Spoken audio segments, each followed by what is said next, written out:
Chapter 2. The higher mode of intelligence controls the lower.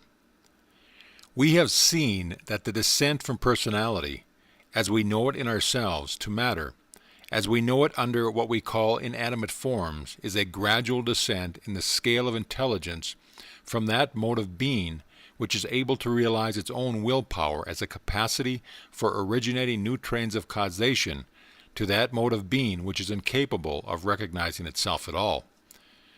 The higher the grade of life, the higher the intelligence, from which it follows that the supreme principle of life must also be the ultimate principle of intelligence. This is clearly demonstrated by the grand natural order of the universe. In the light of modern science, the principle of evolution is familiar to us all, and the accurate adjustment existing between all parts of the cosmic scheme is too self-evident to need insisting upon. Every advance in science consists in discovering new subtleties of connection in this magnificent universal order, which already exists and only needs our recognition to bring it into practical use. If then the highest work of the greatest minds consists in nothing else than the recognition of an already existing order, there is no getting away from the conclusion that a paramount intelligence must be inherent in the life principle, which manifests itself as this order, and thus we see that there must be a great cosmic intelligence underlying the totality of things. The physical history of our planet shows us, first, an incandescent nebula dispersed over vast infinitudes of space. Later, this condenses into a central sun surrounded by a family of glowing planets, hardly yet consolidated from the plastic primordial matter.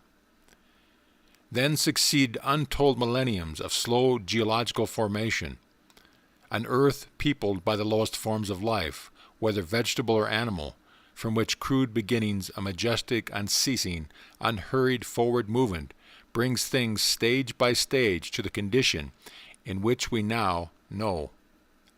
Looking at this steady progression, it is clear that, however we may conceive the nature of the evolutionary principle, it unerringly provides for the continual advance of the race. But it does this by creating such numbers of each kind that after allowing a wide margin for all possible accidents to individuals, the race shall continue. So careful of the type it seems, so careless of the single life. In short, we may say that the cosmic intelligence works by the law of average, which allows a wide margin of accident and failure to the individual.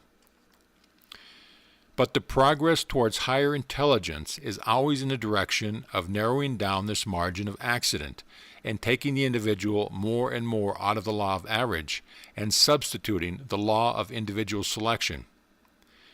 In ordinary scientific language, this is the survival of the fittest.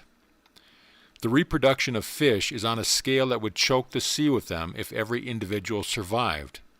But the margin of destruction is correspondingly enormous, and thus the law of average simply keeps up the normal proportion of the race. But at the other end of the scale, reproduction is by no means thus enormously in excess of survival. True, there is ample margin of accident and disease, cutting off numbers of human beings before they have gone through the average duration of life, but still it is on a very different scale from the premature destruction of hundreds of thousands as against the survival of one. It may therefore be taken as an established fact that in proportion as intelligence advances, the individual ceases to be subject to a mere law of averages, and has a continually increasing power of controlling the conditions of his own survival. We see, therefore, that there is marked distinction between the cosmic intelligence and the individual intelligence, and that the factor which differentiates the latter from the former is the presence of individual volition. Now, the business of mental science is to ascertain the relation of this individual power of volition to the great cosmic law which provides for the maintenance and advancement of the race.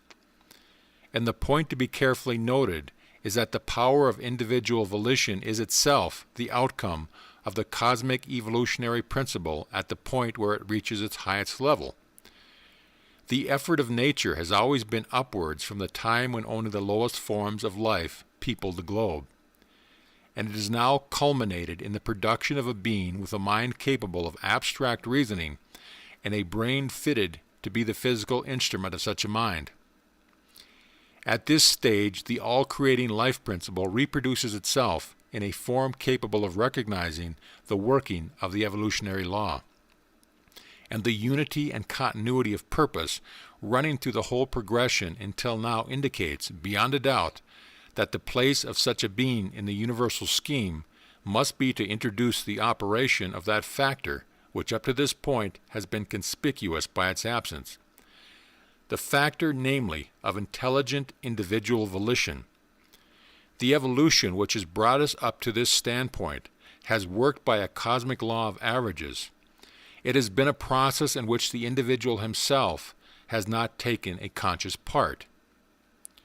But because he is what he is and leads the van of the evolutionary procession, if man is to evolve farther, it can now only be by his own conscious cooperation with the law which has brought him up to the standpoint where he is able to realize that such a law exists.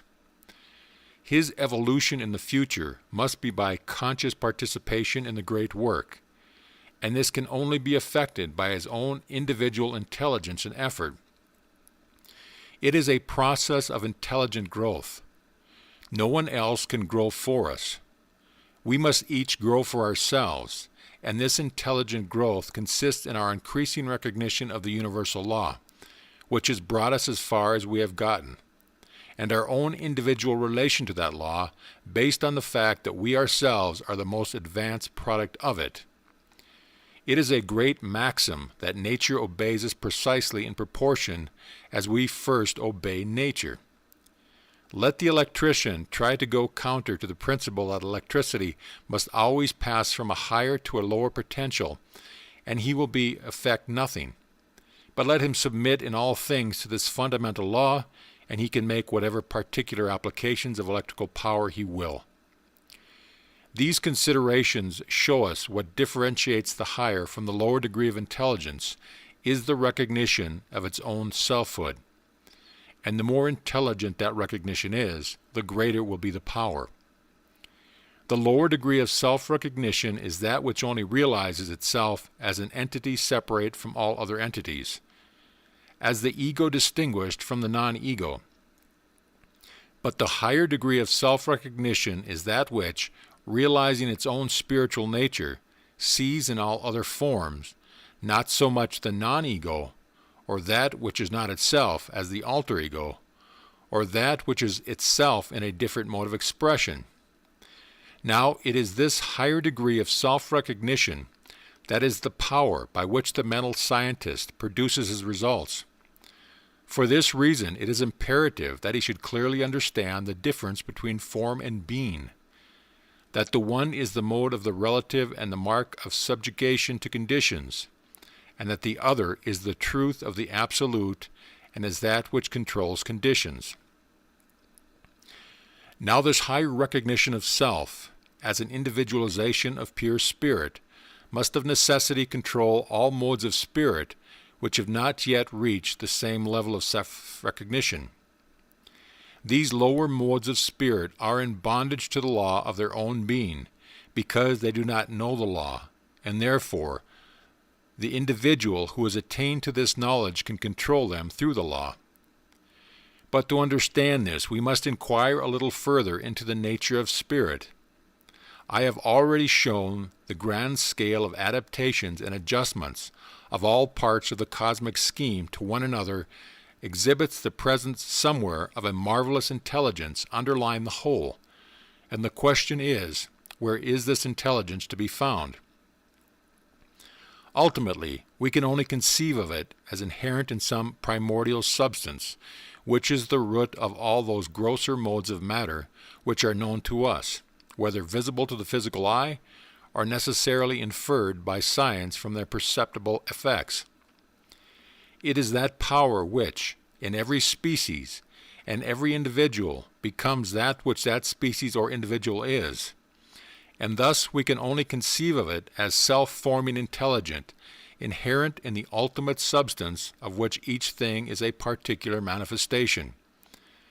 That this primordial substance must be considered as self-forming by an inherent intelligence abiding in itself, and becomes evident from the fact that intelligence is the essential quality of spirit. But if we were to conceive of the primordial substance as something apart from spirit, then we should have to postulate some other power which is neither spirit nor matter, and originates both. But this is only putting the idea of self-evolving power a step further back and asserting the production of a lower grade of undifferentiated spirit by a higher, which is both a purely gratuitous assumption and a contradiction of any idea we can form of undifferentiated spirit at all. However far back, therefore, we may relegate the original starting point, we cannot avoid the conclusion that, at that point, spirit contains the primary substance in itself, which brings us back to the common statement that has made everything out of nothing. We thus find two factors to the making of all things, spirit and nothing, and the addition of nothing to spirit leaves only spirit. X plus 0 equals X. From these considerations, we see that the ultimate foundation of every form of matter is spirit, and hence that a universal intelligence subsists throughout nature, inherent in every one of its manifestations. But this cryptic intelligence does not belong to the particular form, excepting in the measure in which it's physically fitted for its concentration into self-recognizing individuality. It lies hidden in that primordial substance of which the visible form is a grosser manifestation.